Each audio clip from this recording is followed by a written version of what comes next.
That idea of emotional intelligence, I think, is really interesting, and like you say, probably hard to come by. And yet, you mentioned Donald Trump. You were recently quoted as saying that he's effectively emotionally retarded, and yet he is a successful figure in society. He's the presumptive Republican nominee. I mean, how do you account for that?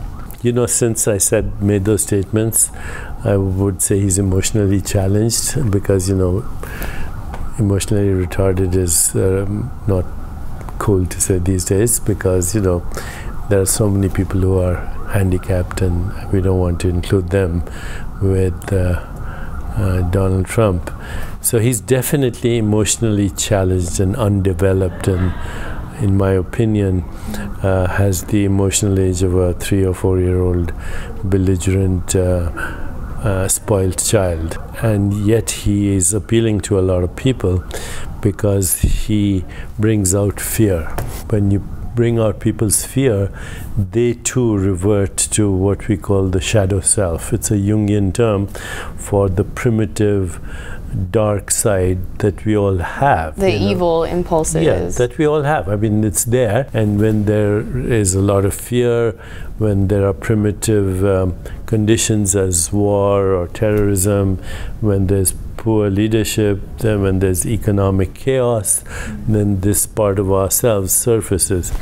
He has tapped into that very successfully, and others have in the past, Mussolini and Hitler and you name it. A lot of people have tapped into this, and then people actually blame the leader for the Holocaust. It was Nazi Germany was Hitler's fault, but it isn't. It's a collective psychosis. It's a collective fear.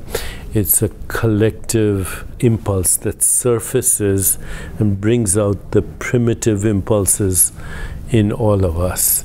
And so I think what he has done, though, if we pay attention, we should all be paying attention to this part of us.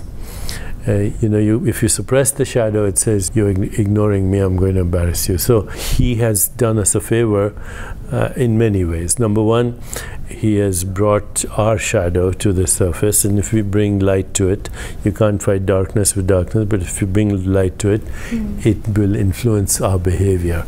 How not to be like that, hopefully. The other thing he's done is very successfully, he's ambushed and hijacked and destroyed the Republican Party. I mean, he's not even a Republican. So in those two ways, he's basically, the Republican Party has some really good people, but by and large, it's still racist and still has very old-fashioned, conservative, outmoded ideas. And who do you think is a good leader in the Republican Party? I can't think one in the last 2 decades. Okay, well then what about in this election cycle? If not Donald Trump, who should, entrepreneurs in particular, who should they be voting for? I think right now the choices we have, I would vote for Hillary, personally. She's the best candidate. She's seasoned. She has a lot of experience. She's been, notwithstanding all the nonsense about the phones and this email server and all that, which hasn't shown there's no evidence that it caused any damage to anyone. So that's all political wrangling. But she's been a very good Secretary of State. She has a lot of international experience. She's mature. And finally, I think America needs to grow up and come to the world stage and elect a woman who is more qualified than all the men. Would you say that she's a conscious leader? Would you say that she's mindful? Does that play into her leadership strategy at all? If she gave me the opportunity, I could make her more mindful.